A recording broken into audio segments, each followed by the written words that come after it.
साथियों, मेरा निवेदन है मिशन आर्यवर्त यूट्यूब चैनल को आप सब्सक्राइब करें, वीडियो को लाइक करें, ज्यादा से ज्यादा शेयर करें और गूगल प्ले स्टोर पर उपलब्ध मिशन आर्यवर्त ऐप को जरूर डाउनलोड करें। भवतु वक्तारम् ओम यतो यतः समीहसे ततो नो अभयं कुरु शन्नः कुरु प्रजाभ्यो अभयं न पशुभ्यः।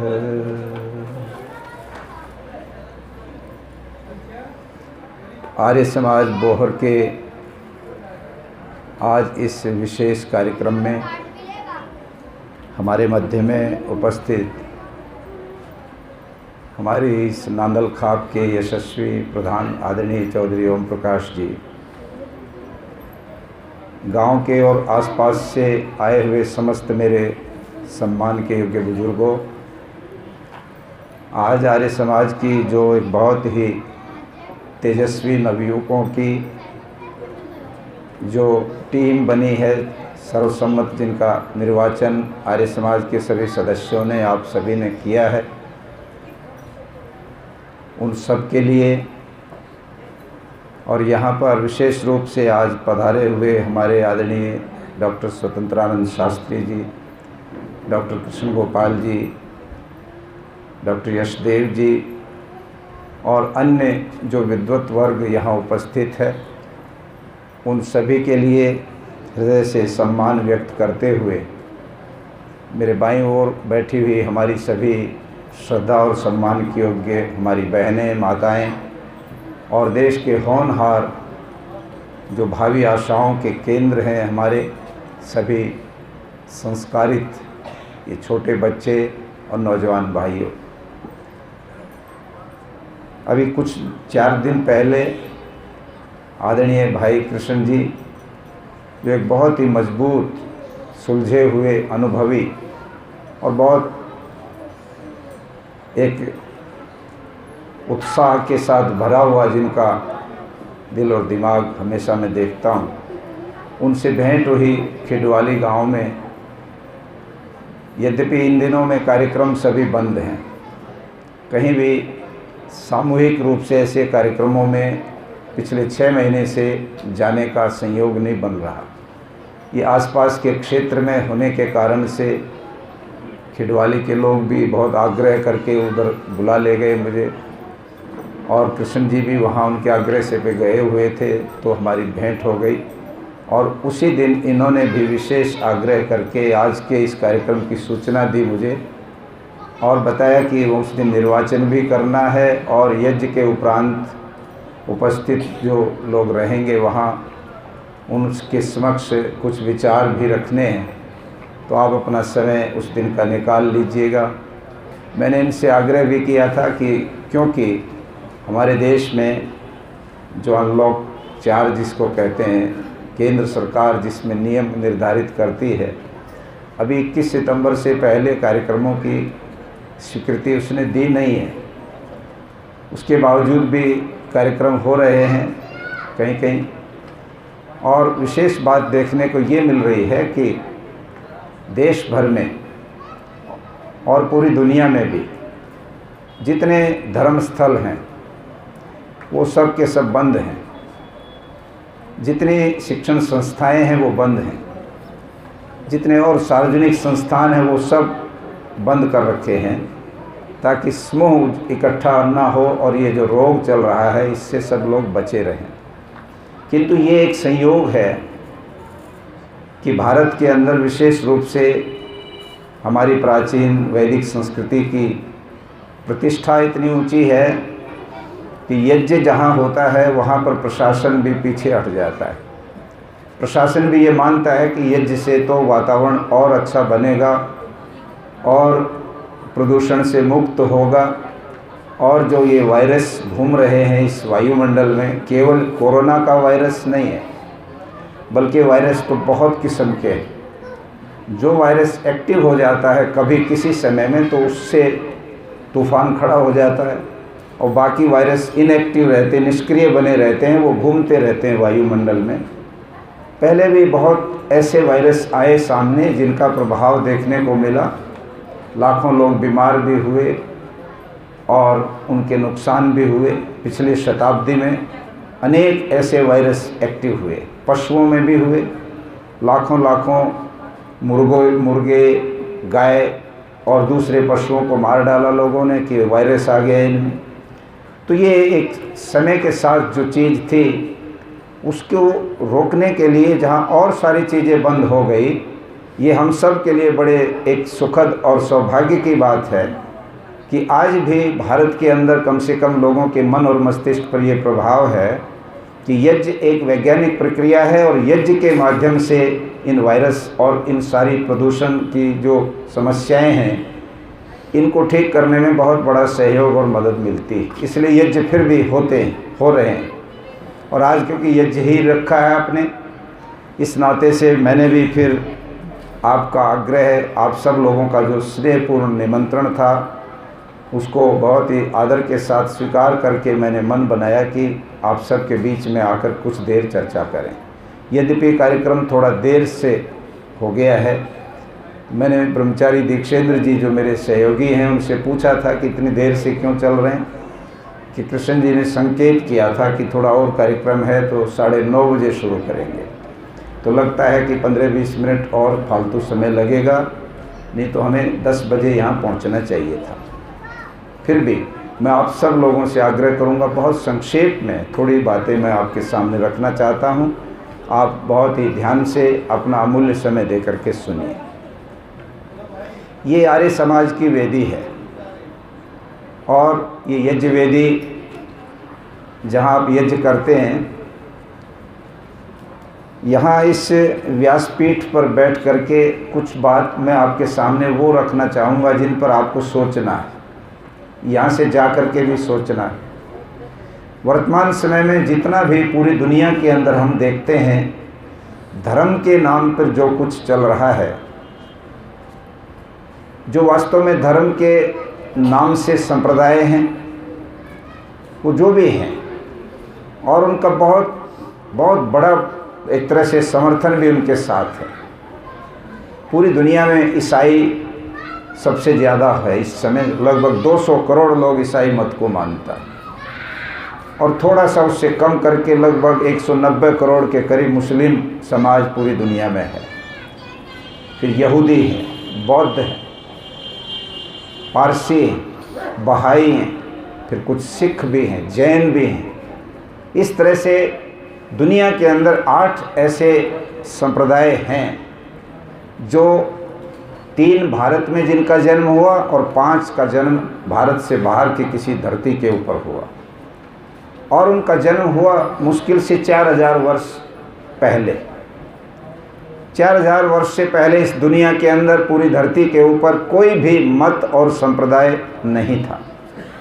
ये इतिहास का तथ्य है, ये प्रामाणिक बात है। पढ़े लिखे लोगों से मैं निवेदन करूंगा, आप इस पर चिंतन करना कि 4000 साल पहले जब इस धरती के ऊपर सबसे पहला मत बना जिसका नाम है पारसी, पर्शियंस रिलीजन, और जहाँ रिलीजन शब्द आता है तो उसको धर्म कह देते हैं। तो धर्म कभी वो नहीं होता जो कोई मनुष्य बनाए, जिसको धर्म वो होता है जो परमात्मा के द्वारा नियम बनाए जाते हैं, उन्हीं को धर्म कहा जाता है। अर्थात ईश्वर कोई पक्षपात नहीं करते, इस संसार के अंदर पैदा होने वाले लोगों के बीच में सब के लिए एक प्रकार के नियम बनाते हैं कि इनका पालन करो और इनका पालन न करो, इनको छोड़ दो। जिनका पालन करना है उनको धर्म कहा है और जिनको छोड़ना है उनको अधर्म कहा है। तो परमपिता परमात्मा ने जो नियम बनाए थे वही धर्म है। आप उसको वैदिक धर्म कहें या शुद्ध धर्म भी कहें तो भी उसी में पूरी हो जाएगी, क्योंकि वेद में विशेषण नहीं लगा धर्म के साथ। धर्मम चर सत्यम वद, यही भाषा बोली जाती है कि धर्म का आचरण करो, सत्य का आचरण करो। वहाँ पर किसी विशेष धर्म के नाम के साथ कोई चीज़ नहीं है, किंतु जितने भी नाम के साथ आ गए ये बाद में, ये सब मत आ गए, और मत होता है किसी व्यक्ति विशेष का। यद्यपि वो व्यक्ति जो मत बनाते हैं, संप्रदाय बनाते हैं, वो बहुत सुलझे हुए और बहुत आगे बढ़े हुए लोग होते हैं। साधारण आदमी से इतने बड़े संप्रदाय पैदा नहीं होते, किंतु उन्होंने बहुत स्वार्थ के कारण से पूरी दुनिया के अंदर मतों का जन्म दे करके वो दुनिया को धर्म के नाम पर उलझा दिया। और आज पूरी दुनिया के अंदर सबसे ज़्यादा दंगे फसाद झगड़े धर्म के नाम पर होते हैं।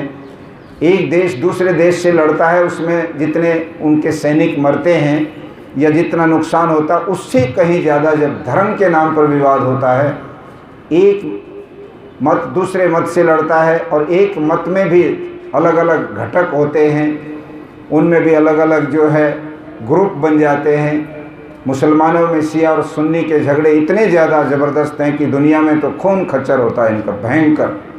ईसाइयों में प्रोटेस्टेंट और कैथोलिक्स जो है वो बहुत ज़्यादा लड़ते हैं और उनको एक दूसरे के पादरी को भी वो बर्दाश्त नहीं करते। बौद्धों के अंदर भी इसी प्रकार की परंपराएं बन गई हैं। एक गौतम बुद्ध को मानते हैं, उसके बाद दूसरे जो लोग और उनके मुकाबले पर पैदा हुए जिन्होंने बुद्ध धर्म में मांसाहार का प्रचलन प्रारंभ किया, बुद्ध धर्म में और अनेक प्रकार की गलतियां प्रारंभ की। हर संप्रदाय में आप जैनियों के अंदर देखेंगे वहाँ पर एक मुंह पर पट्टी बांध करके आने वाले संत होते हैं, दूसरे नागा होते हैं। और इसी तरह से हिंदू में तो अनेक प्रकार की बहुत सारी इस तरह की वो हैं कि 50 किस्म की पद्धतियाँ हैं यहाँ पर जो अपने अपने संप्रदाय बना करके ये रामानुजाचार्य है, ये शैव मत है, ये ओ है, ये है। परंतु एक परमात्मा का दिया हुआ जो धर्म है वो वेद है, वेद के अंदर जो ज्ञान है और उसके आधार पर जीवन को चलाना ये धर्म है। ये बात मैं क्यों कह रहा हूँ? मैं इसलिए कह रहा हूँ कि दुनिया के जैसे पारसी मत मैंने बताया आपको 4000 साल पहले जरदस्तु नाम के एक व्यक्ति ने इस मत को शुरू किया और उसके बाद यहूदी आए 3500 साल पहले, फिर 2600 साल पहले बौद्ध आए, फिर जैन आए 2500 साल पहले और 2000 साल पहले ईसाई आए, लगभग 1450 वर्ष पहले इस्लाम आए और करीब 500 वर्ष पहले सिख आए और 200 वर्ष पहले बहाई मत बना। एक बहाउल्ला खान थे अफ़गानिस्तान में जिन्होंने मुसलमानों में एक नया मत बना दिया, उसके भी लाखों अनुयायी हैं। इस प्रकार से ये जो मत बने हैं इनका इतिहास 4000 साल का है। मैं आपसे एक प्रश्न पूछता हूँ, 4000 साल पहले क्या इस धरती के ऊपर दुनिया नहीं थी? क्या यहाँ पर इंसान नहीं थे, लोग नहीं थे? 5000 साल पहले तो महाभारत हुआ है, जो हम और आप सभी लोग योगेश्वर कृष्ण को मानते हैं और महाभारत को मानते हैं, रामायण को मानते हैं। रामायण तो 9 लाख साल पहले हुआ है। तो मैं तो उस बात को कहता हूँ जो महर्षि दयानंद सरस्वती ने स्वयं अपने ग्रंथ में कह दी कि ब्रह्मा से लेके जैमिनी पर्यंत और सृष्टि के आदि से लेके महाभारत पर्यंत जो विचारधारा वेद में है वो पूरी दुनिया के अंदर प्रचलित थी। वो अमेरिका में भी थी, वो चीन में भी थी, वो और दुनिया के बड़े बड़े जो देश हैं आज जो ताकत बने हुए, जापान है, इंग्लैंड है, सब दुनिया के अंदर वेद की मान्यताएं थी। वेद से अतिरिक्त कुछ भी और दूसरा मत, संप्रदाय, मजहब कोई भी नहीं था। इस तरह से हम ये देख सकते हैं कि वेद सबसे प्राचीनतम होने से दुनिया का जो भी मजहब है वो सब भी ये मानते हैं कि वेद सबसे प्राचीन है, ये हम मानते हैं। किंतु हमारे मजहब के बनाने वाले ने भी, किसी पैगंबर ने, किसी पोप ने, किसी और दूसरे ने, उसने भी भगवान से प्रेरणा लेकर के हमारा मजहब बना दिया। तो ये फिर आगे इस पर बहस का विषय है कि क्या भगवान समय समय पर अपने नए नए मजहब बनाता है या भगवान एक ही बार दुनिया में जो नियम हैं सब इंसानों के लिए जो बराबर हैं वो एक बार ही बनाता है जब ये दुनिया बनती है, और जब तक ये दुनिया चलेगी वो नियम उसके चलते रहेंगे। तो भगवान इतना अनपढ़ या इतना ज्ञानी तो नहीं है कि हर 2-4 हज़ार साल के बाद या 500 साल के बाद किसी नए मजहब को बनाए कि नहीं अब तुम आओ और तुम इस दुनिया को ठीक करो। ऐसा नहीं है, ये तर्क चलेंगे इस बात पर। परंतु मैं इस बात को यहाँ पर रोकते हुए ये निवेदन करूँगा, पहले नंबर पर आप सब लोगों को ये मानना है कि दुनिया के तमाम मत और संप्रदाय वो सब के सब वेद के सामने बौने हैं और उनका जो ज्ञान है वो लोगों के द्वारा इकट्ठी की हुई बातें हैं। वो कोई परमात्मा का ज्ञान नहीं है, वो किसी बहुत शास्त्र का ज्ञान नहीं है। इसलिए वेद ही दुनिया के अंदर प्रामाणिक वो ज्ञान है जो ईश्वर सृष्टि के प्रारंभ में देते हैं। एक तर्क और आपको मैं दे देता हूँ, आप सवाल उठा सकते हैं कि जी हम क्यों माने कि वेद ही परमात्मा देते हैं? आखिर परमात्मा को वेद ही देने की जरूरत क्यों पड़ी? कुरान का ज्ञान क्यों नहीं मान लें हम? बाइबिल का ज्ञान क्यों नहीं मान लें हम? जंदावस्था का ज्ञान क्यों नहीं मान लें कि ये भी भगवान ने दिया है? तो ये बात यहाँ पर एक तर्क आप जरूर सीख लीजिएगा, जो आपको देना होगा किसी और व्यक्ति से बहस करते समय, कि मनुष्य जब जन्म लेता है तो उसको स्वाभाविक ज्ञान नहीं होता। फिर दोहरा रहा, मनुष्य जब जन्म लेता है तो उसको स्वाभाविक ज्ञान नहीं होता, किंतु बंदर का बच्चा, कुत्ते का बच्चा, भैंस का बच्चा, गाय का बच्चा और दुनिया के जितने भोग योनि के प्राणी हैं, उनके बच्चे पैदा होते ही उनको स्वाभाविक ज्ञान जो उनके लिए आवश्यक है, ईश्वर उनको जन्म से ही देता है। किंतु ये मनुष्य का जो बच्चा है, इसको जन्म से स्वाभाविक ज्ञान ईश्वर नहीं देते। तो उनको ज्ञान कैसे मिलता है? निमित्त से मिलता है। नैमित्तिक ज्ञान बोलते हैं उसको। निमित्त कहते हैं उस कारण को, उस चीज को जिसके द्वारा उसको ज्ञान दिया जाता है। तो मैं आपसे पूछ रहा हूं कि जब ये दुनिया बनी उस समय न माता थे न पिता थे। वेद की मान्यता है कि जब ये दुनिया बनी थी तो ये अमैथुनी सृष्टि के रूप में बनी थी।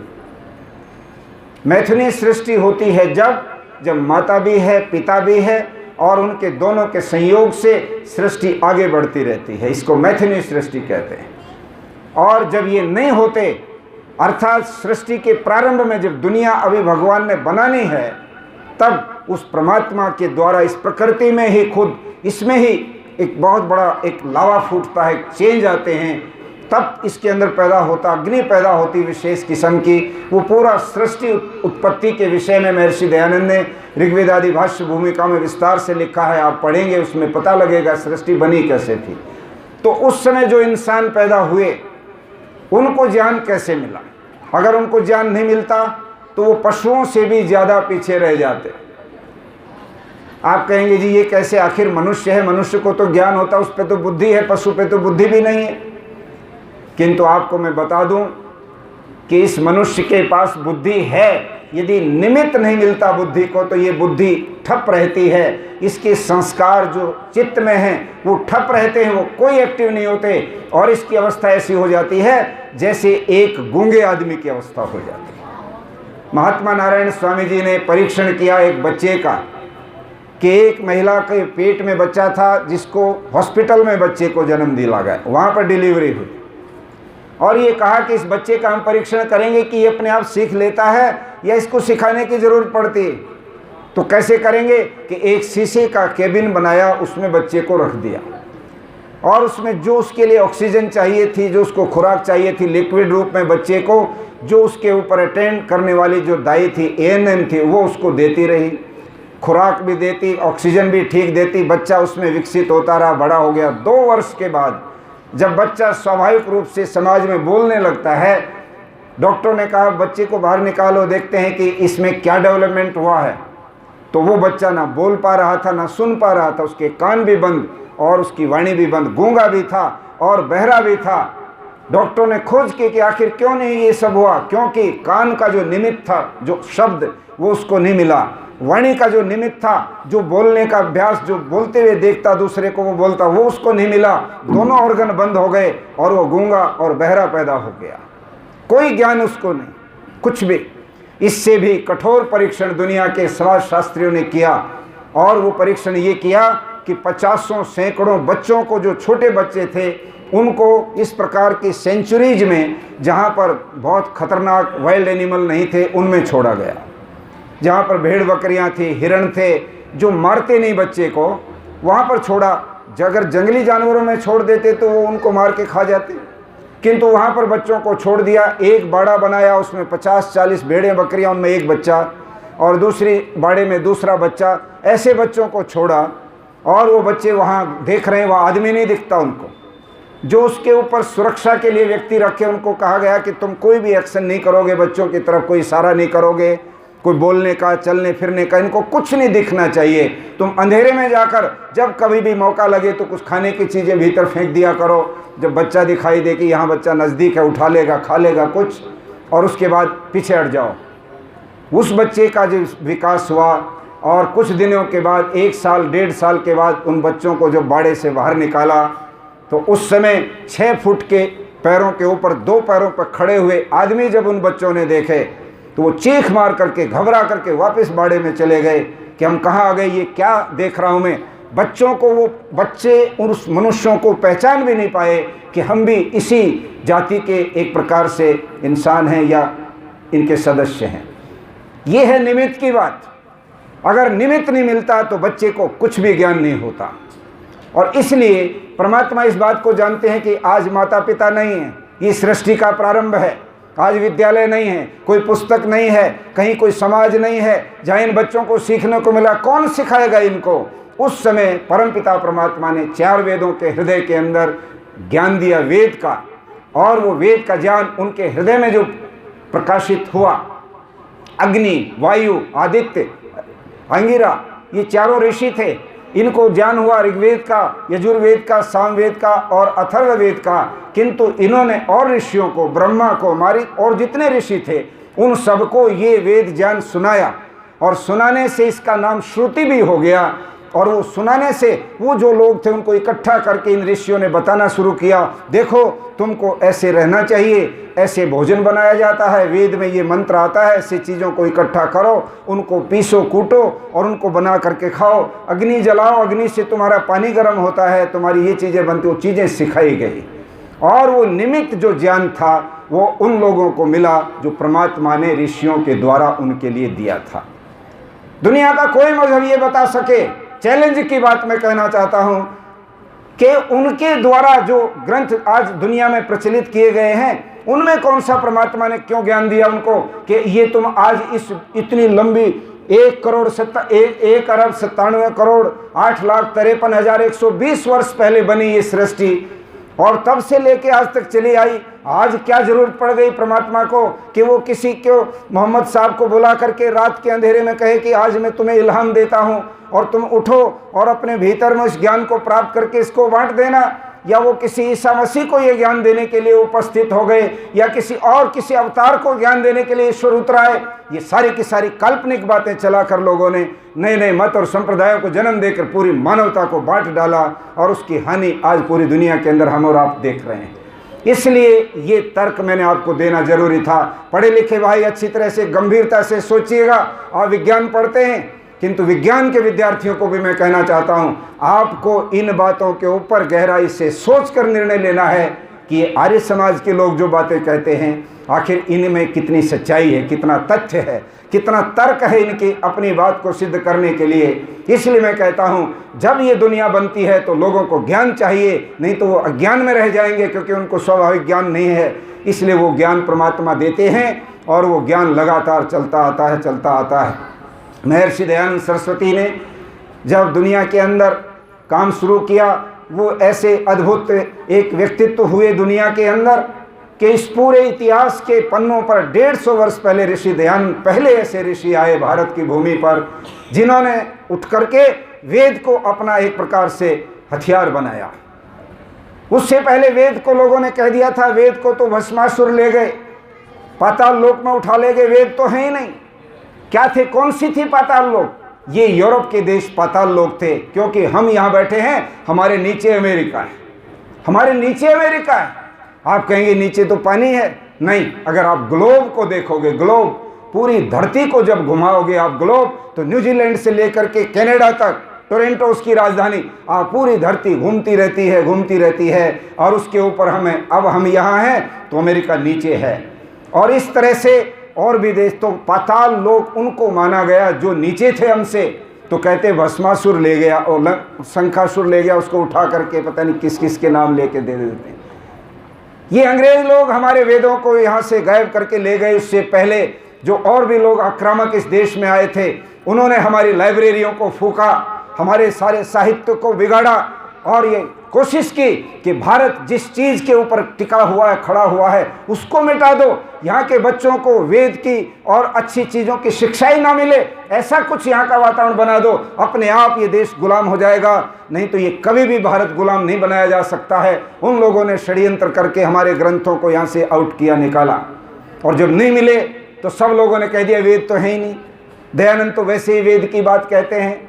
धन्य है महर्षि दयानंद सरस्वती जो 22 वर्ष की उम्र में घर से निकले और 14 वर्ष तक सारे देश के अंदर भ्रमण करते रहे वो गए, बड़े बड़े पहाड़ों के ऊपर गए, नदियों के किनारे पर गए, कंदराओं में गए, वो बड़े बड़े मठ और मंदिरों में घूमे, योगियों के पास गए, पाखंडियों के पास गए, महंतों के पास गए। हर जगह एक ही बात कहते थे, मुझे बताओ वो सच्चा शिव कहाँ है और ये मृत्यु का भेद क्या है, क्या मृत्यु को जीता जा सकता है।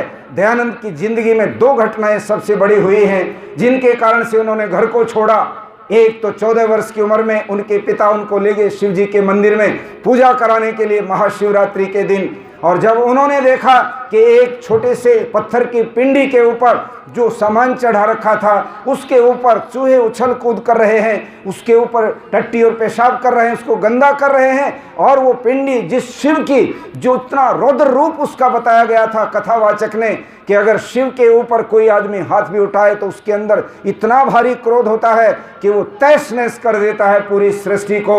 वो शिव इतना शक्ति संपन्न है। स्वामी दयानंद सोचते रह गए कि कथा करते समय तो शिव का रूप कुछ और बताया, किंतु यहाँ तो ये हलचल ही नहीं हो रही, ये तो कुछ क्रियाएं नहीं हो रही, ये चूहे ही इसके ऊपर कूद रहे हैं और ये चुपचाप सारी चीज़ों को सहन कर रहा है, अर्थात लगता है कि ये सच्चा शिव नहीं है।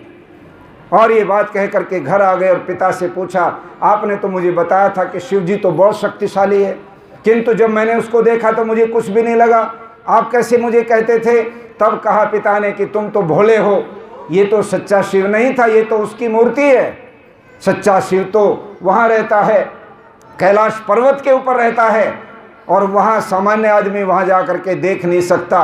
दयानंद ने कहा मैं वहाँ भी जा कर के देखना चाहूँगा, मैं देखूँगा कि सच्चा शिव वहाँ कहाँ रहता है। और ऋषि दयानंद चले पड़े, पहाड़ को चीरते हुए चले गए, और जिस समय जोशी मठ के पास वो पहुँच गए जहाँ बर्फ़ पड़ी हुई है, एक नदी को पार करने लगे, कौपिन बांधी हुई है, सिर अपने शरीर के ऊपर कोई वस्त्र नहीं है, क्योंकि वो एक बहुत संपन्न घराने से संबंध रखते थे। उनके पिताजी दीवान थे, मौर्य स्टेट के राजा के बहुत बड़े अधिकारी थे। ऐसे एक घर का नौजवान, और वो निकला तो कानों में भी सोने के आभूषण थे, हाथों में भी सोने के आभूषण थे, गले में भी सोने की बड़ी मोटी मोटी कड़ियाँ पहन रखी थी उन्होंने, और मखमल के कपड़े पहन रखे थे। जिस भी मठ के अंदर जाते तो कहते एक तेजस्वी नवयुवक को देख करके सब लोग लालायित होते, और इतना सोना, इतने महंगे वस्त्र पहनकर ये बच्चा किसी अमीर घर का बच्चा लगता है, ये कहाँ घूम रहा है। जब पूछते कहाँ आए हो नौजवान, कि मैं तो सच्चा शिव ढूंढ रहा हूँ, वो कहाँ रहता है, कहाँ है वो रास्ता जो मुझे कैलाश पर्वत पहुँचा सकता है, मैं सच्चे शिव की तलाश करना चाहता हूँ। तो वो सारे कहते अरे सच्चा शिव तुम ढूंढ रहे हो, और इतना सोना पहन रखा, इतना सब कुछ। शिव तो त्यागी लोगों को दर्शन देते हैं, ऐसा सामान पहनने वाले लोगों को शिव जी दर्शन नहीं देते। पहले त्याग करो और सब कुछ छोड़ दो तो फिर शिव दर्शन देंगे। ऐसे ही तुम सोना पहन कर, ये महंगे कपड़े पहन करके जाओगे तो शिव जी दर्शन नहीं देंगे। दयानंद ने सारे के सारे आभूषण उतार कर उन मठ मंदिरों में बैठे वो नशा करने वाले पोप लोगों को, पाखंडियों को पकड़ा दिए। ये लोग सोना भी ले लो, वस्त्र भी ले लो, किंतु एक कौपिन तो मैं धारण करूंगा ही। और इसको लेकर के वो चल पड़ता है। 14 वर्ष तक ऋषि दयानंद इसी कार्य को करते रहे। अपनी नौजवान बहन को मरते हुए देखा, अपने चाचा की मौत को उसने अपने घर में देखा था, और जब वो पहली बार तो रोए नहीं और दोबारा जब वो रो पड़े जोर से, तो तब घर वालों ने पूछा तुम इतनी गहराई में क्यों उतर गए, कि मैं ये जानना चाहता हूँ कि आज मेरी बहन चली गई सदा के लिए छोड़कर मुझको, आज मेरे चाचा चले गए, तो क्या आप सब भी चले जाओगे, क्या मैं भी एक दिन इस दुनिया से चला जाऊँगा, क्या है ये मौत, ये मृत्यु का मैं भेद जानना चाहता हूँ, मैं ढूंढना चाहता हूँ इस मौत को कैसे जीता जा सकता है। 2 बातों को लेकर दयानंद निकले और 36 वर्ष की उम्र में गुरु विरजानंद जी के यहाँ पहुँचे। 36 वर्ष का एक नौजवान, आज तो 36 वर्ष की उम्र होने के बाद बुढ़ापा आ लेता है आदमी के ऊपर, अरमान सारे के सारे बुझ जाते हैं, इच्छा शक्ति समाप्त हो जाती है, उसके भीतर काम करने की कोई ऊर्जा बचती नहीं है। किंतु वो दयानंद 36 वर्ष की उम्र में गुरु विरजानंद की कुटिया में जा कर के कहता है गुरुदेव मुझे आप पढ़ाइएगा। और गुरु विरजानंद जी ने कह दिया कि मैं ऐसे व्यक्ति को नहीं पढ़ा सकता जिसके पास भोजन की व्यवस्था ना हो, अर्थात सन्यासी को मैं नहीं पढ़ाऊंगा। सन्यासी का कोई घर नहीं होता, उस पर कोई पैसा नहीं होता, वो तो त्यागी है, वो भोजन कहाँ से करेगा, आप भोजन कहाँ से करोगे, आप अपने भोजन की व्यवस्था कर सकते हैं। और अपने रहने की व्यवस्था कर सकते हैं तो मैं आपको रखूँगा, पढ़ाऊँगा, नहीं तो मैं आपको नहीं पढ़ाऊँगा। स्वामी दयानंद जी ने कहा मैं विचार करके बताता हूँ। और वो जमुना पर चले गए। जमुना पर एक झोंपड़ा देखा कि रहे तो मैं इसमें लूँगा, पढ़ने के बाद यहाँ आकर के सो लूँगा, किंतु भोजन के लिए जिस समय वो चल पड़े वहाँ से, तो एक व्यक्ति मिले मथुरा के जिनका नाम था अमरलाल जोशी। अमरलाल जोशी बड़ा दानशील व्यक्ति था और उसने जब उस नौजवान से बात करनी शुरू की, तुम कौन हो, कहाँ से आए हो, इतना तेजस्वी चेहरा था उनका, उनको देख करके प्रभावित हुए। जब उन्होंने अपनी समस्या रखी तो जोशी ने कहा जितने दिन पढ़ना है पढ़ो, तुम्हारे भोजन की व्यवस्था मैं करूँगा। और स्वामी दयानंद जी का भोजन अमरलाल जोशी जी के घर से आने लगा। लगातार वो पढ़ते रहे। आज यहाँ पर मैं कहना चाहता हूँ, नई शिक्षा नीति आ रही है। मैंने कल ही लेख लिखा शिक्षा नीति के ऊपर कि पत्तों को सींचने से, जड़ों को सींचने के बदले पत्तों को सींचने से देश नहीं बदलेगा। शिक्षा प्रणाली में सामान्य रूप से इधर उधर की चीजें जोड़ने से देश नहीं बदलेगा। जब तक इस देश की शिक्षा प्रणाली में घुंटी के अंदर, जड़ के अंदर हम लोग उन संस्कारों को नहीं डालेंगे जिनसे बच्चे का निर्माण होता है, तब तक केवल पत्तों को सींचने के समान और कुछ भी बात उसमें निकलने वाली नहीं। और वो बात मैं इसलिए कहता हूं क्योंकि शिक्षा जो है मनुष्य को जब बदलती है तो एक अच्छा इंजीनियर बना देगी, एक अच्छा डॉक्टर बना देगी, किंतु डॉक्टर यदि उस अपनी डॉक्टरी के उस पेशे से अपने घर के लिए हजारों करोड़ रुपया कमाए, बेटियों को माँ के पेट में मारे या गरीब लोगों के ऊपर अट्टहास करे, वो बीमार है बेचारा, उसके पास पैसा नहीं है और वो पड़ा हुआ हॉस्पिटल के अगर डॉक्टर मुंह बिचक करके वहाँ से निकल जाए तो डॉक्टर धर्म का पालन नहीं करता, क्योंकि उसने संस्कार नहीं लिए। संस्कार जब तक नहीं होते शिक्षा अधूरी है।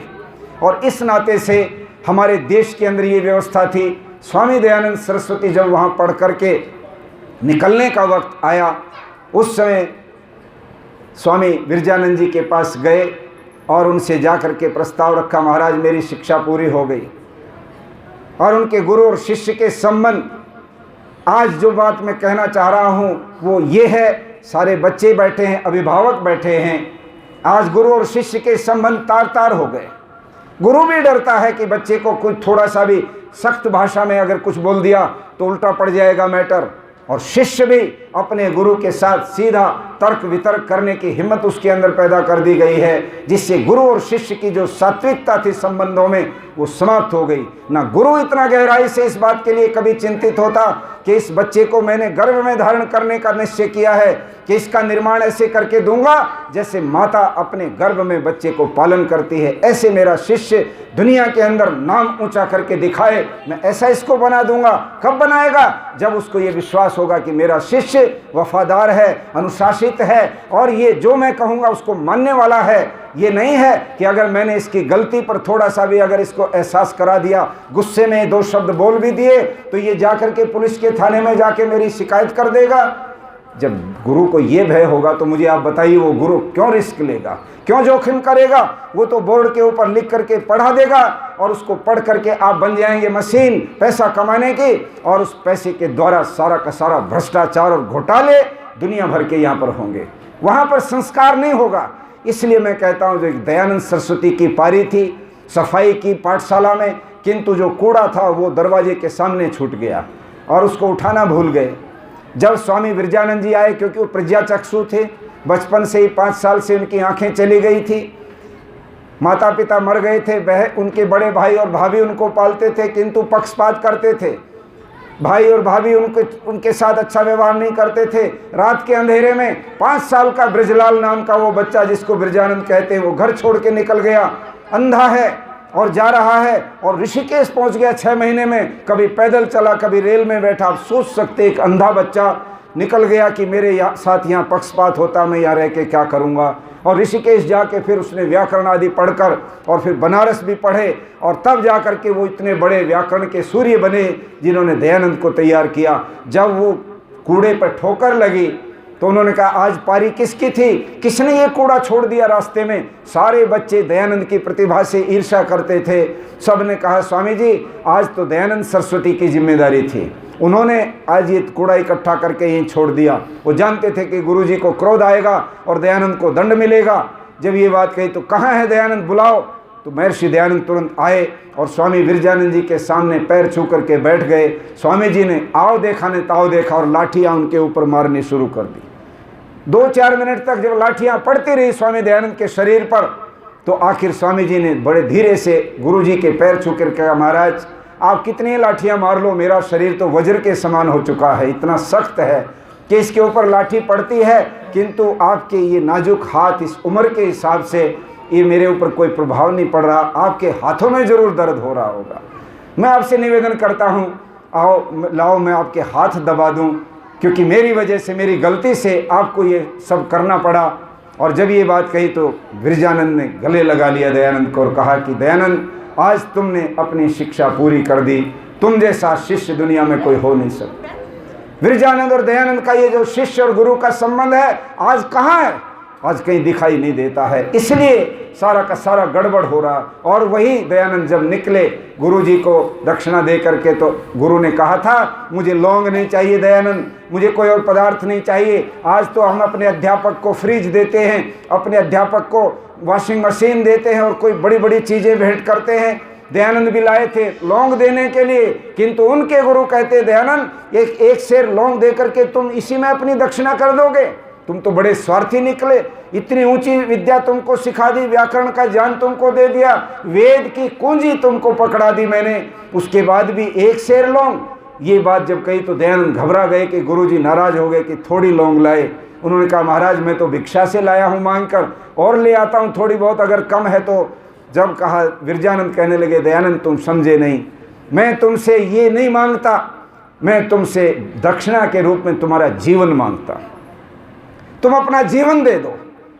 और वो जीवन मुझे नहीं चाहिए, वो जीवन देना इसलिए है कि आज वेद की मान्यताएं सारे के सारे समाज में गायब हो रही हैं। आज वेद नहीं है, अवैदिक मान्यताएं आ गई, धर्म के नाम पर पाखंड हो रहा है, महिलाओं का अपमान हो रहा है।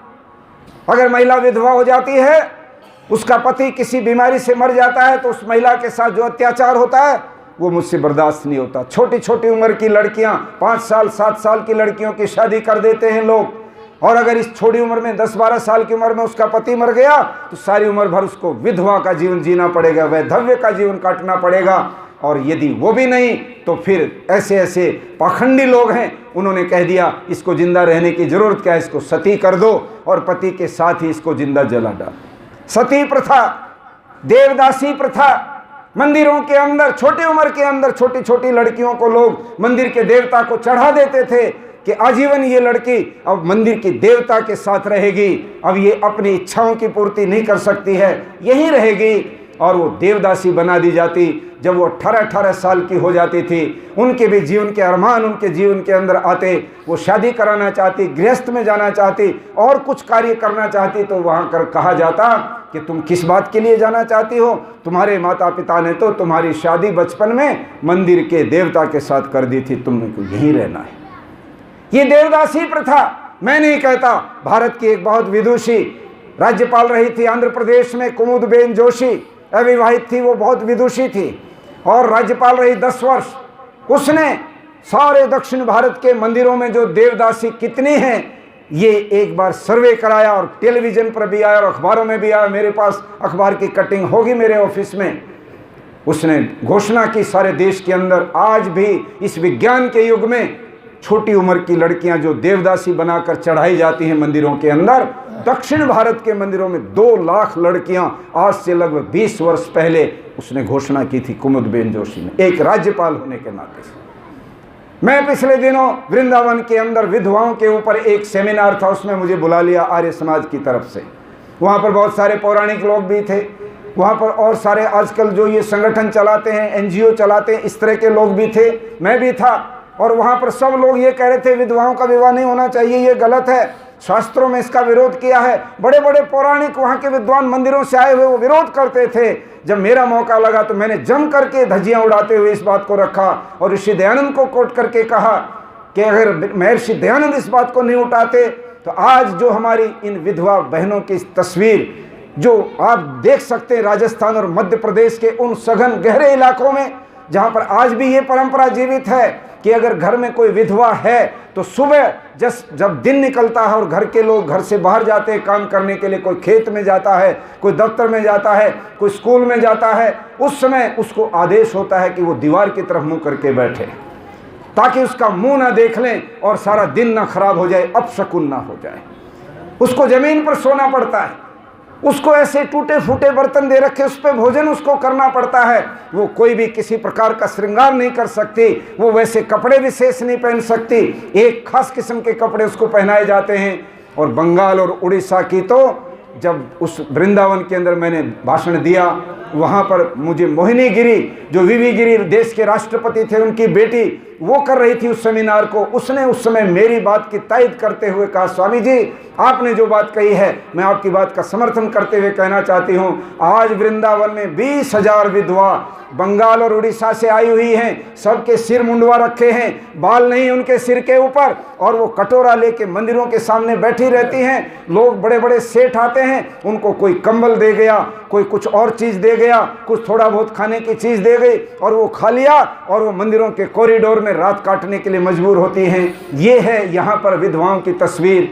इसको रोकने में ऋषि दयानंद ने देखा ये क्या हो रहा है, विधवा विवाह नहीं होता, बाल विवाह हो रहा है, सती प्रथा जीवित है, और इस तरह से लड़कियों को पढ़ने के ऊपर बैन लगा रखा था खुल करके, स्त्री शूद्रो नाधियताम, इस बात को कह करके बड़े बड़े जो अपने आप को कथित विद्वान कहते थे, वो कहते स्त्री को और शूद्र को पढ़ने का कोई अधिकार नहीं होता है। ये जब बातें देखी महर्षि दयानंद सरस्वती ने, धर्म के नाम पर इतना आडंबर, इतना पाखंड कि अगर चलते चलते घर से बाहर निकलते समय छींक आ गई तो हमें बता रखा है कि छींक आ गई तो अपशकुन हो गया, अभी घर से बाहर मत निकलो, बैठ जाओ। क्या हो गया? छींक आना तो इस शरीर का धर्म है, इसमें कोई चीज़ क्रिया होगी तो छींक आएगी, किंतु छींक आने से हम डर जाते हैं। हम चल रहे हैं, बिल्ली रास्ता काट गई तो हम डर जाते हैं कि नहीं कुछ ना कुछ गड़बड़ होने वाली है, बिल्ली रास्ता काट गई। यदि हमने मीठा खा लिया और बाहर निकले तो भी कहेंगे कि नहीं भूत लग जाएगा, इसलिए अब कुछ ना कुछ और चीज़ खाओ तब आगे जाओ। और इससे भी ज़्यादा और आश्चर्य क्या होगा, आज विज्ञान जब इस सारे ब्रह्मांड के अंदर सब चीज़ें तय विज्ञान से हो रही हैं, उस समय राफेल नाम का जहाज आता है हमारे देश के अंदर, और उस जहाज को लाने के लिए जिस समय गए हमारे देश के रक्षा मंत्री, तो एक पंडित जी को साथ ले जाया गया, जो क्या ले गए साथ, उस जहाज को टेस्ट करने के लिए नींबू और हरी मिर्च की माला, नींबू और हरी मिर्च की माला ले जाई गई, और उस राफेल जहाज के टायर के नीचे रखा गया, और वहाँ पर कुछ थोड़े बहुत पुराण के मंत्र बोल करके, वो श्लोक बोल करके कहा गया अब कोई खतरा नहीं है, राफेल अब भारत की सेनाएं जहाँ भी उसको प्रयोग करेंगी वहीं पर पूरी तरह से ये पास होगा, अब कोई खतरा बचा नहीं है। ये एक तरफ विज्ञान है, एक तरफ अंधविश्वास और पाखंड है, कहाँ खड़े हैं हम? महर्षि दयानंद ने इसको देखा और ऋषि दयानंद ने कहा, गुरुदेव मैं ये वचन देता हूँ, मेरे इस शरीर के अंदर जब तक एक भी खून का कतरा बाकी रहेगा, जब तक एक भी श्वास मेरा चलता रहेगा, मैं वेद के विरुद्ध मान्यताओं के खिलाफ काम करूंगा और मैं वेद के लिए ही लड़ूंगा। ये बात कह के दयानंद निकले, और मैं आपको वो बात कह के वाणी को विराम देना चाहूँगा। बहुत लंबा हो रहा है कि जब दयानंद ने आर्य समाज बनाने की बात सोची कि मैं इन विचारों को आगे बढ़ाने के लिए मैं तो एक हूँ और बहुत सारे लोग चाहिए जो इसको फैलाएं, तो उन्होंने सोचा एक संस्था बना दी जाए, वो संस्था आगे वेद की मान्यताओं को फैलाए। तब उन्होंने जब सोचा था तो उनके जो मित्र थे दूसरे मतों में काम करने वाले, उनमें सबसे बड़े जो थे उनके केशव चंद्र सेन, जो ब्रह्म समाज के नेता थे, वो कलकत्ते में ऋषि दयानंद से मिलने आए और आके कहने लगे, महाराज हमें पता लगा है आप कोई नई संस्था बनाने जा रहे हो। बोले हाँ, मैं चाहता हूँ कि वेद की मान्यताओं को फैलाने के लिए एक संस्था बना दूँ ताकि वो प्रचार को बढ़ाएं और वेद की मान्यताओं को फैलाएं। उन्होंने कहा ये तो बहुत बड़ा काम होगा, हजारों लोग तैयार करने पड़ेंगे, उनका पूरा संगठन बनाना पड़ेगा, पैसा जोड़ना पड़ेगा, इतना सारा सब कुछ करना पड़ेगा। क्यों इस चक्कर में स्वामी जी आप पढ़ रहे हो? हमारी राय मान लो, आप ब्रह्म समाज को अपना संगठन बना लो, इसके अध्यक्ष बन जाओ, इसके नेता बन जाओ, हम आपको पूरा ब्रह्म समाज दे देते हैं, इसके हजारों अनुयायी आपके शिष्य होंगे, इसके जो बड़े बड़े ऑफिस हैं वो आपके होंगे। आज भी विधान सरणी के अंदर जहाँ आर्य समाज है, जहाँ भगत सिंह 2 महीने रुका था जब सांड्रस वध हुआ था लाहौर के अंदर, सबसे पहला उसकी शरणस्थली कलकत्ते की आर्य समाज विधान सरणी थी। उस आर्य समाज से थोड़ा सा दूरी जाते ही वो ब्रह्म समाज का ऑफिस मैं देखता हूँ कई बार उधर से पैदल निकलते समय 4-5 मंजिल का वो भवन। ब्रह्म समाज के नेता ने कहा ये सारा का सारा आपको हम सौंपते हैं, बैंक बैलेंस आपको सौंपते हैं, किंतु एक छोटी सी प्रार्थना हमारी मान लो। स्वामी दयानंद जी बोले वो प्रार्थना क्या है वो भी बता दो। तो केशव चंद्र सेन कहते हैं स्वामी जी आप वेदों को अपौरुषेय मानते हो, अर्थात वेद ईश्वर का ज्ञान है, आप ये कहते हो। हम ये कहते हैं कि वेद पौरुषेय है, अपौरुषेय नहीं। ये मनुष्यों ने लिखे हैं, ये मंत्र मनुष्यों का बनाया हुआ ज्ञान है, ये भगवान का ज्ञान नहीं है। आप हमारी ये बात मान लो कि इसको ये कहना बंद कर दो कि वेद ईश्वर का ज्ञान है, केवल इतना हम चाहते हैं, बाकी आप जो प्रचार करो आपकी छूट। स्वामी दयानंद जी हंस पड़े और कहने लगे केशव चंद्र तुम भी बड़े चालाक हो, मुझे तुम अपने वचन से मेरी प्रतिज्ञा से हटाना चाहते हो। तुम्हें पता है मैंने गुरु को क्या वचन दिया है दक्षिणा देते समय कि मैं अपने जीवन के अंदर वेद के विरुद्ध मान्यताओं को कभी स्वीकार नहीं करूंगा, और तुम वही मुझसे स्वीकार कराना चाहते हो ये लालच देकर। मुझे तुम्हारा प्रस्ताव स्वीकार नहीं। स्वामी जी बंबई पहुंच गए जहां आर्य समाज बनी बाद में, और बंबई में भी जब अपने समर्थकों के बीच में कहा कि एक नई संस्था बनानी है तो वहां पर भी लोग आ गए। वहां था एक संस्था जिसका नाम था प्रार्थना समाज। प्रार्थना समाज की जो नेता थी लेडी एनी बेसेंट और दूसरे लोग, वो सारे के सारे आए और आकर के कहने लगे महाराज ये क्या पंगा ले रहे हो, क्या संस्था बनाओगे, कौन आर्य समाज चलाएगा, आप प्रार्थना समाज ले लो, हम आपको दे देते हैं, केवल एक छोटी सी प्रार्थना हमारी मान लो कि वेद को आप ईश्वरीय ज्ञान मत कहो।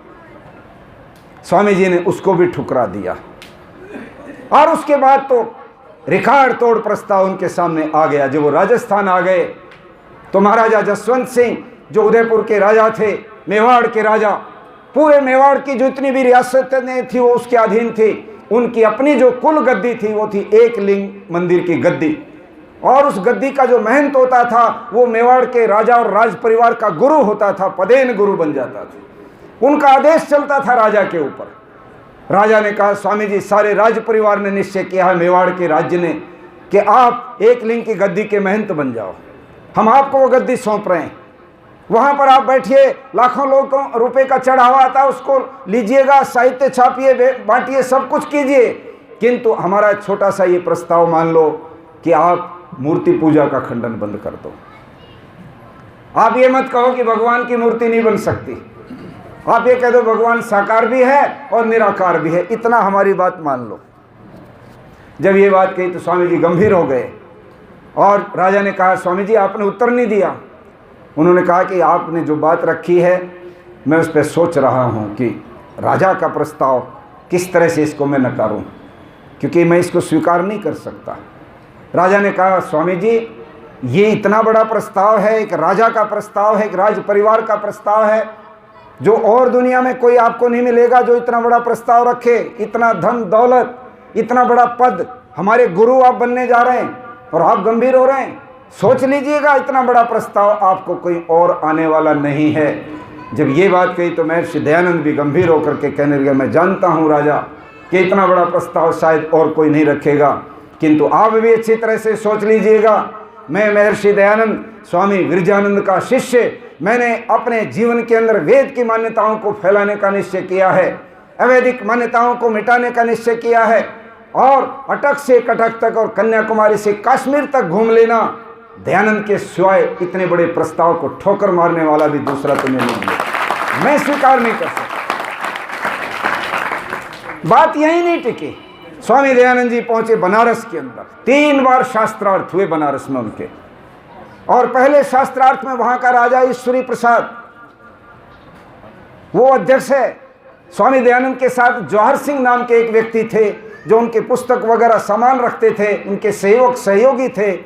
स्वामी जी ने कहा मेरे साथ केवल मेरा एक सहयोगी जवाहर सिंह जाएगा और कोई मेरे साथ नहीं होगा, तुम्हारे जितने भी विद्वान हैं वो सामने बैठ जाएंगे, मैं इधर बैठूंगा और हमारा शास्त्रार्थ होगा। जब ये बात कही तो उन्होंने शर्त लगा दी सारे के सारे पंडितों ने कि नहीं, गलत बात है, जवाहर सिंह भी अंदर नहीं जाएगा, अकेला दयानंद आएगा भीतर, किसी को हम नहीं जाने देंगे।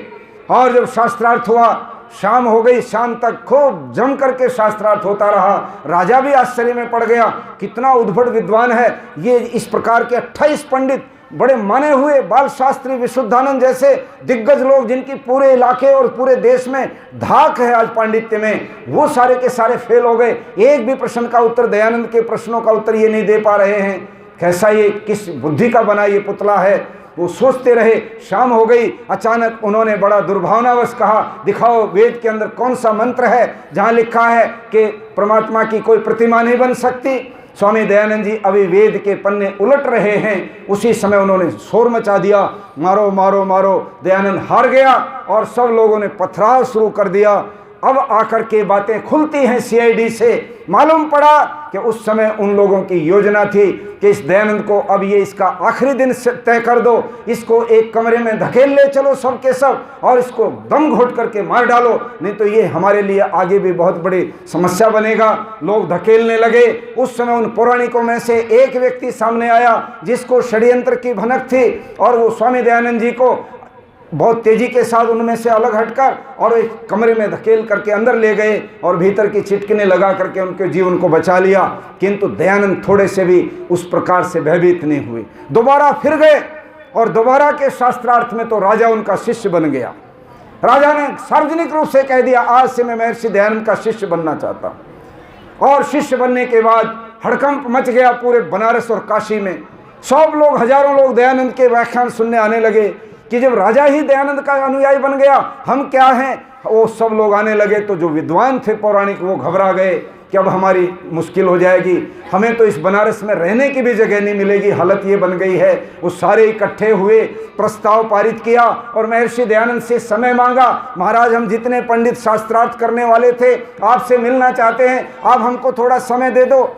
स्वामी जी ने उनको बुला लिया कि इस समय तुम मुझसे मिलने आओ। वो सारे गए, जाके कहने लगे, महाराज सबसे पहले तो हम अपनी हार स्वीकार करते हैं कि आपके सामने हमारी कोई औकात नहीं है, आपकी विद्वत्ता को हम नमन करते हैं।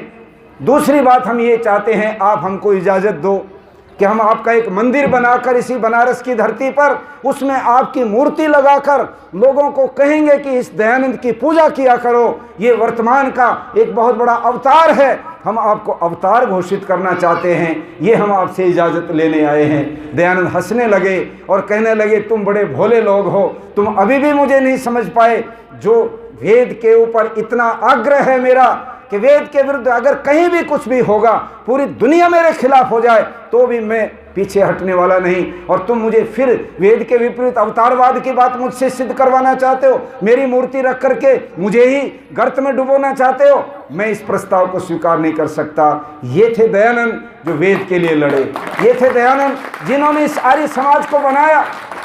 आज धर्म के नाम पर बड़ा भारी विवाद चल रहा है। मैं एक सवाल पूछना चाहता हूं सारे पढ़े लिखे भाइयों से, धर्म की व्याख्या आप क्या करेंगे? क्या वो धर्म ऊंचा है जिसके बड़े बड़े शिवालय होते हैं, या वो धर्म ऊंचा है जिनके ऊपर शिवालय के ऊपर सोने के जो है वो झोल लगा करके उसके ऊपर लगाए जाते हैं गुरुद्वारों के ऊपर, या वो चर्च ऊंचा है जो सबसे ऊंचा है दुनिया में? कोलन शहर है जर्मनी के अंदर, मैंने एक बार बहुत वर्षों पहले 1997 में मैं गया और कोलन में लोगों ने कहा यहाँ का चर्च जरूर देखिएगा। मैंने कहा क्या खास बात है कि पूरी दुनिया में सबसे ऊंचा चर्च है, 250-300 फुट तो उसमें पर्दे डाल रखे हैं भीतर और मूर्ति भी सोने की ईसा मसीह की है। मैंने कहा कोई बात नहीं, ये तो दुनिया बना लेती है, पैसे वालों का खेल है, साम्राज्य है ईसाइयों का, बना लिया होगा, फिर भी चलो हम देखते हैं। और मैं देख के भी आया, उसको देखा। तो क्या किसी का चर्च ऊंचा हो गया तो उसका धर्म ऊंचा हो जाता है, या किसी मीनार किसी की मस्जिद की ऊंची हो गई तो वो ऊंचा हो जाता है, या गुरुद्वारे के ऊपर सोने का वो झोल लगा देने से वो ऊंचा हो जाता है? या यहाँ पर राजस्थान में शहर है, मैं रात को 9 बजे ट्रेन से उतरा और जाना था आगे मुझे जालौर, तो हमारे साथी कहने लगे भोजन करके जाना है, इसलिए एक आपको यहाँ मंदिर दिखा देते हैं जैनियों का। मैंने कहा उसमें क्या देखोगे, क्या दिखाओगे मुझे? कि विशेष बात ये दिखानी है कि वो मंदिर अंदर से सारा सोने का है। मैंने कहा चलो ये भी वैभव देख लेते हैं। मंदिर में मैं गया, मंदिर की जितनी दीवारें थी सारे के सारे सोने की बड़ी बड़ी प्लेटें लगाकर, उसमें कहीं भी कोई टाइल कोई सीमेंट कुछ नहीं दिखता था। इस तरह से वो मंदिर। मैं पूछना चाहता हूं क्या इन चीजों का नाम धर्म है? नहीं, धर्म लिंगम कारणम, धर्म का कोई चिन्ह नहीं होता है। वेद कहता है धर्म वो है जो औरों को भी अच्छा लगे, धर्म वो है, यश ऋषि कहते हैं, या तो अभ्युदय निश्रेष सिद्धि से धर्म है। जिससे इस संसार के अंदर हमारी उन्नति होती है। और जब हम दुनिया छोड़ के जाते हैं तो हमें मोक्ष मिलता है, मुक्ति मिलती है, निःश्रेष मिलता है। वो है धर्म। धर्म वो है जिसके अंदर धृति, क्षमा, दमोस्तेयम, शौचम, इंद्रिय निग्रह, धीर, विद्या, सत्यम, क्रोधो, दशकम धर्म लक्षणम, जिसमें ये लक्षण है वो है धर्म। आज कहाँ है ये धर्म के अंदर लक्षण? थोड़ी सी भी बर्दाश्त करने की हिम्मत नहीं आदमी में, वो कैसा धार्मिक है? इसलिए धर्म के ये तत्व अगर किसी में नहीं, आज मजहबों के नाम पर बसी हुई ये दुनिया धर्म को कलंकित कर रही है और नई पीढ़ी के बच्चे धर्म से नफरत करते जा रहे हैं। मुझे माफ करेंगे, मैं जानता हूं कम्युनिज्म जब फैला था रूस के अंदर, उसके आधार में ये धर्म के जो बड़े बड़े चर्च थे, वहां पर बड़ी बड़ी जो मस्जिदें थी, वहां पर उनके अंदर जो पाप होते थे, उन पापों से नफरत करके कम्युनिज्म आगे बढ़ा। उन्होंने कहा ये धर्म नाम की चीज अफीम है, ये नशा चढ़ा देती आदमी को, इसको फेंको बाहर। और इस तरह की बात कह करके कार्ल मार्क्स ने एक नए कम्युनिज्म को जन्म दे दिया जो केवल भौतिकवाद के ऊपर टिका था। तो आज वो भौतिकवाद पर टिका हुआ कम्युनिज्म का महल ढहने लग गया। दुनिया सारी की सारी कम्युनिज्म से नफरत करके पीछे हटने लगी। आखिर में कहीं ना कहीं टिकेगी ये दुनिया तो दोनों बातों के ऊपर टिकेगी, भौतिकवाद और अध्यात्मवाद जो वेद की मान्यता है।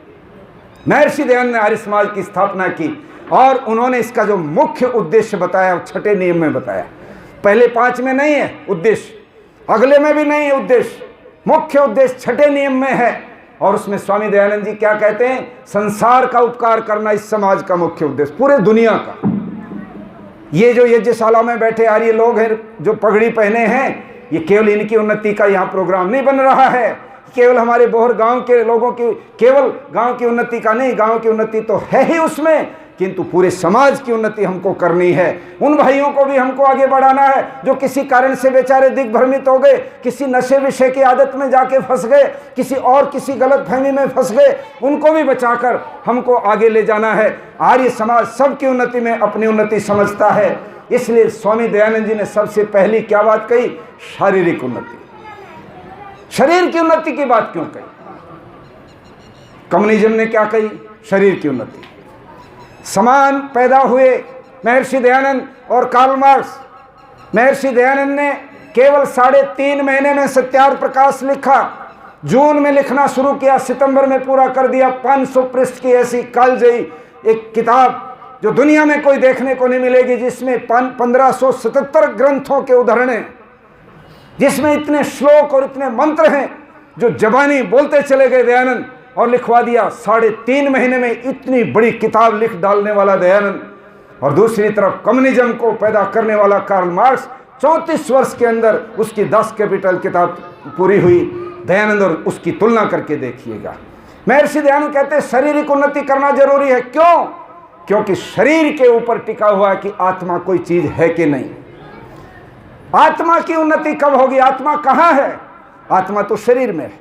अगर शरीर स्वस्थ नहीं होगा तो आत्मा शरीर को छोड़ के निकल जाएगी। महर्षि दयानंद ने सबसे पहले कहा दुनिया के लोगों की शारीरिक उन्नति करनी, और शारीरिक उन्नति जब हो जाएगी तो फिर उसकी आत्मिक उन्नति करनी है। और आत्मिक उन्नति क्यों करनी है?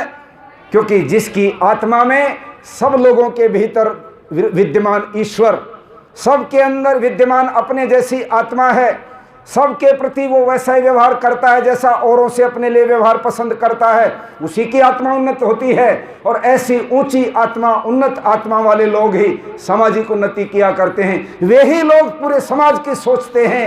आर्य समाज के लोगों की आध्यात्मिक उन्नति का ये प्रमाण है कि वो सब लोगों की उन्नति चाहते हैं, वो सब प्राणियों की उन्नति चाहते हैं, वो चींटी से हाथी तक के जीवों की भी रक्षा चाहते हैं।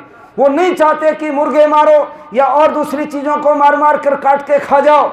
हम तो उनके ऊपर दया भाव बलि वैश्य यज्ञ कराते हैं। दुनिया के समस्त इन प्राणियों की रक्षा करना हमारा दायित्व है। और जितने इंसान हैं, स्त्री हैं, पुरुष हैं, गरीब हैं, अमीर हैं, इस जाति का उस जाति का, कोई हमारे इस एजेंडे में भेदभाव नहीं। हम सबकी उन्नति चाहते हैं। क्यों? क्योंकि आर्य समाज के लोगों ने अपनी आत्मिक उन्नति इतनी ऊंची बना ली है कि भाई हम किसी में भी भेदभाव नहीं मानते। भगवान सबके अंदर है, सब में मेरे जैसी आत्मा है। और भाई धर्म की तो व्याख्या भीष्म पितामह ने की। जब सारे पांडव उससे ज्ञान लेने गए, जब वो पड़ा हुआ है, अभी मरने वाला है, कृष्ण जी ने कहा धर्म का उपदेश ले आओ। भीष्म पितामह से नहीं तो वो चला जाएगा। बहुत बड़ा विद्वान है भीष्म। जब वो सारे गए तो कहने लगे, पितामह धर्म का उपदेश कर दो 1 मिनट में। तब पितामह ने कहा था, श्रूयताम धर्म सर्वस्व श्रुत्वा चैव धार्यताम आत्मने प्रतिकूलानि प्रेषान्य समाचरे। सुनो मेरे पुत्रों, धर्म का सार तुमको सुनाता हूं और उसको धारण कर लेना। क्या है वो सार? आत्मने प्रतिकूलानि, आपकी आत्मा के जो प्रतिकूल व्यवहार है, अर्थात आप नहीं चाहते आपको कोई गाली दे, आप नहीं चाहते आपका कोई सामान चुराए, आप नहीं चाहते आपकी कोई बहन बेटी का अपमान करे, आप नहीं चाहते आपकी कोई निंदा चुगली करे, तो आप भी किसी और के प्रति ये व्यवहार मत करो, तो ये धर्म स्थापित हो जाएगा। आज क्या हो रहा है? हम तो अपनी बहन बेटी के लिए लड़ने मरने को तैयार हैं, किंतु दूसरे की बहन बेटी का अपमान हो तो हो, हमें क्या मतलब है। जब ये समाज के अंदर ये आ गया, हमें क्या मतलब है। वहीं से अधर्म शुरू हो जाता है, वहीं से समाज का पतन शुरू हो जाता है और वहीं से सारी बुराइयां सिर के ऊपर बैठ करके नाचती। आज सच्चाई कहने के लिए हमारे अंदर आत्मा में ताकत नहीं रही। गांव के अंदर आज अगर कोई नौजवान दिग्भ्रमित होकर के कुछ भी गड़बड़ करने लगे, हम लोग दुबक जाते हैं। हम क्यों बुराई मोल लें? कौन बुराई मोल लेगा? ये बुराई कल तुम्हारे घर के अंदर भी आकर के हमला बोलेगी, तब कहां जाओगे। इसलिए आओ मिलकर बुराई से लड़ें। आर्य समाज यही सिखाता है, सारे समाज को मिलाकर, सबको साथ लेकर बुराइयों से लड़ना और अच्छाइयों को लाना, ये आर्य समाज का कार्य है। और इसी के लिए हमारे कृष्ण जी और ये सारी टीम, मुझे बहुत अच्छा लग रहा है। ये इतने छररे नौजवान सारे के सारे, और ये संभाल रहे हैं आर्य समाज का भविष्य। मुझे बहुत आशा लगती है कि आर्य समाज अब इस देश का नेतृत्व करेगा। एक बार फिर से वो युग आएगा जो राष्ट्रीय आंदोलन में आया था, जब आर्य समाज के नौजवानों ने सिर पे कफन बांधकर, ऐसे भगवा वस्त्र बांध करके इस देश की बलिवेदी पर शहादत दी थी। भगत सिंह, राम प्रसाद बिस्मिल और दूसरे उनके साथियों ने, लाला लाजपत राय, भाई परमानंद, भाई बाल मुकुंद और उनकी पत्नी, इस प्रकार के कितने ही लोगों ने जो देश के अंदर बलिदान दिए। आज आर्य समाज को गर्व है उन सारे के सारे शहीदों पर, और हम मिल करके आर्य समाज को ताकतवर बनाएंगे तो समाज बदलेगा और बहुत अच्छा वातावरण बनेगा। इन शब्दों के साथ समय का अतिक्रमण जरूर हो गया, भावना बनी हुई थी, परंतु मैं माफ़ी चाहता हूँ। बहुत बहुत धन्यवाद। नमस्ते। बहुत ही सुंदर विचार, ओजस्वीपूर्ण विचार, अनेक माताएं। साथियों, मेरा निवेदन है, मिशन आर्यवर्त यूट्यूब चैनल को आप सब्सक्राइब करें, वीडियो को लाइक करें, ज्यादा से ज्यादा शेयर करें और गूगल प्ले स्टोर पर उपलब्ध मिशन आर्यवर्त ऐप को जरूर डाउनलोड करें।